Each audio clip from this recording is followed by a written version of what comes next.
Today we're going to be talking about how Joe was able to go from selling sneakers at his house to now having his own warehouse. Welcome back to the channel. If you guys did not know by now, my name is DJ and this is the DNA Show. If you haven't already, go ahead and hit the subscribe button, smash the like button because that helps the algorithm oh so much. And today we got to talk about this dough. I'm excited to hear your story, bro. So talk to me about where it all first started. All right, so Supreme, when I first found out about it, I saw these box logo hoodies hidden for like $700-800, seeing all these crazy resale prices. So of course that caught my eye. You know? Right. The hoodie couldn't be that expensive. There had to be some sort of profit there. So okay. Found out about that. Didn't quite flip those $600-700 box logos, but I did make some good side money. Flipping $50-60 t-shirts, you know, something. When I was 16 at the time, that was big for me. So right, you sophomore year. First step, yep, sophomore year, got some money coming in. Okay. Each week on the Supreme drops, I just keep taking the money I made the week before, putting into the new drop. I would make sure to sell it on eBay the day right after the drop camp, and like literally 15 minutes after I had to have my listing up. So you was on it. So it was sold by first period, you know. Okay. Gone. Okay. And then you get to maybe like a year or so into it and you see more sneaker world and you're understanding that a little bit, kind of dabbling in it. How did that kind of transition? I went from just going for the Supreme drops every Thursday because that's the only time they release their product. Doing that, and then the off season I would flip the used stuff, like the used box logo hoodies, make a little bit of money on the side. Gotcha. And from there I started flipping some more hype shoes, I guess. I did some trades with Supreme and stuff. I was like, okay, might as well, you know. This off-white shoe has some money in it, like the Supreme shirt does. So figuring out what has money to it. From there, a few people had wanted to sell stuff to me and found out a couple platforms that was really easy to do. And I was like, okay, I'll give this a shot. Gotcha. And from there, yeah, 1 turned to 10, 10 turned to 100, and you know how it is after that. Right. When you first started getting those kicks, like you're saying, 110, 10 to 100, all those things, where was it at? Or like, this is my goal, or I need to get to this point to be able to get that first purchase of, you know, 50 pairs of shoes out? Because I remember I bought 87 pairs of shoes for my first boat deal, and I'll never forget that day. Yeah. Because I was like, this was the one. And it was like a lot of terrible stuff, and then but there was some good stuff in there too. Of course. But for me, I was just so happy about that day. So how was it, like, how did you do that to get to that point? So my goal has never really been to like beat someone else or like hit a certain number, but it was really just to like sell more shoes than I did the month before. Right. It's as simple as that, you know. As long as I'm beating my last month and I'm seeing some sort of progress, like that's a good sign. So gotcha. My goal has always been that, and yeah, just keep pushing from there. So you're selling sneakers for a year or 2 years, and then you ran into the concept of bots and different things like that. So typically a lot of people would have people go out, camp for them, hit up a bunch of homies, try to get the plug, bringing in all these different pairs of shoes to be able to pick up 20 pairs of shoes on a release or something like that. And then it became this new wave, this new era, because when I first started, you know, 10 years ago, 15 years ago, it wasn't that option. That was never option. It wasn't online sales. It was a lot of camping out, and that just wasn't a thing. Yeah. So when you ran into that, what were you scared about it? Were you like didn't know who to talk to about it? How did you kind of find where to go? When I first got into bots, I joined something called a cook group. Which is like a group. It's a paid Discord. I was paying someone $20 a month to just like kind of talk about like bots and like familiarize myself with like online buying shoes for retail, that kind of stuff. First got into that, and I was just doing Supreme still at the time as well. So it's kind of in that 1 2 year frame. I was doing Supreme stuff every Thursday, botting that site, getting a few items more than I was able to like buy myself just on the website. So saw that, and then of course Supreme only has the 3 months of selling the product, so after that I got to figure out something to do. Right. So naturally shoes shifted with that, and then I started botting shoes, and then as I got more money from selling the shoes, I would keep dumping all my money in to get more and more pairs each time. Right. So investing the profits. And then you have your own kind of group coming now and everything like that. Talk about that for a quick sec. Yeah, so I run a group called West Notify. Which is a group kind of like the one when I first joined, where we teach you how to use the bots, but this is a more evolved cook group. So it's not anything like when I first joined it 2 or 3 years ago. They've gotten a lot better, as has mine. And we sit down and teach you one-on-one go onto your computer, show you exactly how to set up the bot for success, so you can hopefully have luck at hitting all these pairs like we Got do. you. So definitely, if somebody was interested in that, they could get in touch with you, which we'll have a link down below, different things like that, Yep. to try to take that next step into getting into botting and growing, Of course, and doing those type of things. So when it comes to scaling your group of people that you're teaching and then scaling your bots to purchase more, is it having the amount of money to just purchase more, or is it the advanced bot that you're using, or what is it when it comes to that? And then do you have like, we only use 100 people, we're only gonna have 100 people in our team, or how is it gonna grow? with bots, yes, a big part of it is capital and the money you have. Okay. It's also definitely being able to use the software to the most advantage. But the way like I sell shoes, I'm more risky, so I'm totally willing to dump literally all of my money into the shoe because I have enough trust that shoe's gonna flip and it's gonna make me $1 or Makes something. sense. I'm not gonna go home with an L. So I've got that confidence, one, in the shoe, and then also have like the right bots and the right software because I'm constantly around similar people that do this. So we share ideas, we share what bots are working, and then those people even run their bots on my credit card, so they'll help me get the pairs like that. It's a big team, a big family, and that's kind of what the group is all about. Makes sense, makes sense. You have the confidence now, right?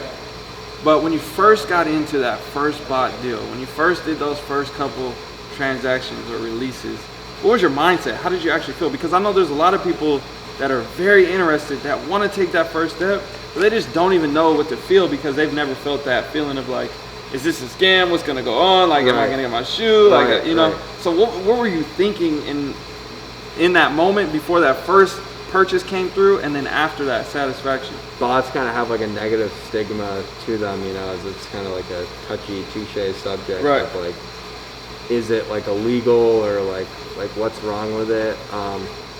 And really, it's like, it's gotten to the point where like only bots can like eat on certain websites. Like there's just no way like a regular person like us could go on our computer and try to buy it because the bots have taken over. So. So it's almost like maybe people should just start playing that same game and getting bots as well. Like, yeah, it's just like, it's kind of, if you don't join them, you're not going to be right. Like, and it's almost like that new evolution where it could potentially step be on that the way. Train, right? Right. And that's like, for me, I'm like in that point where it's like, I'm not against it, I'm not for it, I don't know. I'm just like, it's kind of a mystery. I just like shoes. You know what I'm saying? Like, I'm a sneaker collector. Like, so I've always been a collector first. And then, obviously I hustled to build my collection, to build my net worth, all those things. But it was essentially for my collection. So I'm still in between. I don't know how I feel about it. I can't say it's right. I can't say it's wrong. All I know is if you're getting your dough and you're hustling and you're doing it right, you're doing your thing. Like, I can't be mad at it. I can't knock the hustle at all. So it's been a tough time right now. There's been a lot of stuff going on. People have been getting their packages extremely late. You got issues with like a shoe comes out, it goes to StockX, but then it's like, I didn't get my package for 2 weeks. Were you able to still create success during this crazy time, these past 3-4 months right now? What were you able to do to still create that success? Fortunately, like, shoes are one of like the one business that like really have like thrived more than anything like through COVID. So a lot of people have, because we were in quarantine for a long time, so a lot of people have just disposable income. And then checks. And where's that money going to? Right. Unemployment checks, all that kind of stuff is flowing through. People aren't used to having this kind of money, so it's going right to shoes. And thankfully for us, like, we've stayed afloat and done better than ever, really. So is there like a short bit of time, like the stores are all closed, so everything was releasing online, so it was even that much easier to buy it because like all the stock is online, so it's all for us even more. So. That makes sense. That makes sense. So what is your plan for Attack when hopefully everything gets back to normal? Do you think that there will be a slow or maybe a minor decline and then finding a new way to get money again? Or is things just going to stay like this for a long time? Because a lot of people are saying there's just too much money in the market right now. There's a lot of stuff going on. It's only going to last for a certain amount of time. The documentary made all these Jordans go up in value, all these different factors. What do you think about that? Because I've been thinking a lot about 2021, 2022. What's going to happen? My whole look on like the whole sneaker bubble thing is it's like of course, more people are getting it and more people are selling shoes, but like more people are also buying shoes too. So it's just, as long as they both kind of stay on the same upwards path, like we should be fine. Yeah. Everything's still gonna be money in shoes and people are still interested in them. As far as I see, I don't see it going away anytime soon. Gotcha. Okay, so you've done all this stuff building this business and this brand and everything around it. Like I said, I'm a collector first, and you're kind of more mindset around the sneakers and the values and flipping and hustling and everything. So when it comes to your actual sneaker collection, where are you at? I noticed that a lot of people that have warehouses, different stuff, they're like, all I need is 20 bangers or 30 pairs or whatever. Yeah. They kind of just cap it and then stay there. Yeah, so I guess you could say that's me too. I mean, I got like 20, 30 pairs of shoes, like, which is still definitely like a lot more than the regular person has. Right. But I don't have like every single shoe by any means. I mean, like, these are like my dailies, runners like that. I got a few cool Jordan 1s, some like Tom Sachs, Prestos, that kind of stuff. Okay, so you're doing a lot of like new release stuff. When it comes to the buyouts for sneaker collections and like older stuff and everything like that, yeah, is that something you plan on branching more into, or is it just mainly focused on a lot of the newer, hotter stuff? We just trying to tackle everything. So I'm trying to get as many new releases as I can. I'm trying to buy out as many of this. I'm trying to just put my feet into everything. Like whatever we can hustle, like we're gonna be there. So you'd rather put something on consignment than take it in and do consignment through your own business? Yeah. So down the road, who knows where we are, and maybe we'll take in consignment. But for now, like, unless you've got like a really special sample shoe or something, there's just doesn't really make sense for us to consign right now. I get that. Yeah. Okay, so I got a couple questions too. What is like the craziest hit that you done had, like with the bots, where you done got a bunch of pairs and you're like, how did I do this? This really worked. Yeah, so before Kobe passed, RIP Kobe, I got like just over 200 pairs of the undefeated Kobe's. Oh yeah. Which now they're hidden, but at the time, like right after the release, they were still doing decent numbers. Yep. And like that was really impressive. That was all my own stuff, one bot, That's get it all shipped. Which colorway did you get? I got all 4 colorways. Oh, so really? I got the pack, and I still have the basketball hoops back there. That's fire. That's fire. Yeah. And then what was the one that you just like, literally, just got so many pairs? You're like, bro, I've never bought this many pairs of shoes off a bot before. A month or two ago, we had like 1900 pairs of the Concord 11 lows. The bread lows. Yeah, okay. Those we just, I don't know, they just made them a big GR, but they still sold, so you're like, had no problem, moved them all to one person. Almost 2,000 pairs of shoes. Yep. Just off of one release. One drop. That's crazy. And then you talk about selling to other people. So you're more in selling in the bulk. I say like if you post something on IG, you're like 10 minimum, 100 minimum, whatever it may be. Always. It's always that.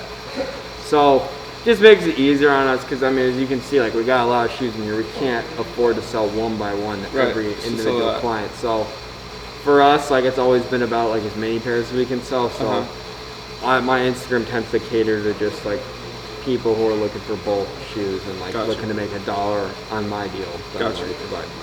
So if somebody wants to do the same exact thing as you and go out here and cop a bunch of pairs of shoes, do all these same things and learn from you, how much is it going to cost for them to join you, come underneath your wing and learn everything you know and flourish too? So for the group, we start at $50 a month. Okay. And that's our West Notify group that teaches you all the bot stuff, one-on-one with the people who some people hit more pairs than me in our group. So you're getting taught by literally the best people in the community. So there's no other spot to learn. So it's like a monthly subscription. Yeah. You pay $50. Yep. Then We you get teach into you everything. Discord. Give you free giveaways each month. All sorts of stuff in there. Tons of stuff. Check out the Instagram. It's got everything you need now. Definitely. Okay. So we'll make sure we have that link down below if you're interested in that. Honestly, that's low key a pretty good deal. Like $50 a month. Not bad. Level to entry, like you're investing in yourself. That's really good, actually. Yeah, that's like one flip and you're good. Like you already made your money back. So I think that's gonna do it. Thank you for having us. If you guys haven't seen the first video, make sure you go check that one out. If you like this one, don't forget to hit the like button. And again, check out all the links down below in the description to get any information or any notification or whatever it is that you may need coming from this side over here, because I'm telling you right now, They up to something real good. Can't tell you where the spot is at, but I can tell you we might be back. We might have to do something up in here again. There's so many shoes coming up in here, in and out, each and every day, every other week, whatever you want to call it. So much stuff. So we got something for you. Thanks for having us. You got any final words? Thank you for having me. Appreciate it. All right, my name is DJ. I'm signing out. I got to go. I'm gone. Peace. There we go. I didn't do the sign, but.